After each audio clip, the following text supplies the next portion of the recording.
السلام علیکم۔ بسم اللہ کب نازل ہوئی؟ عزیزان من،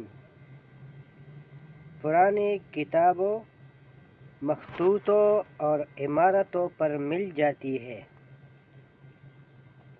اسلامی روایات کے مطابق مستحب ہے کہ اسے ہر کام کے شروع کرنے سے پہلے پڑھا جائے۔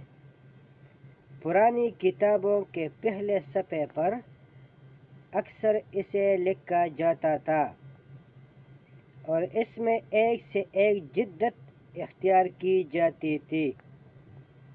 یہ قرآن کا پہلا جملہ ہے۔ غرض اسلامی معاشرہ کا یہ ایک اہم کلمہ ہے۔ بسم اللہ الرحمن الرحیم۔ شروع اللہ کے نام سے جو بڑا مہربان نہایت رحم والا ہے۔ دوستو، چینل کو سبسکرائب کریں اور آگے شیئر کریں۔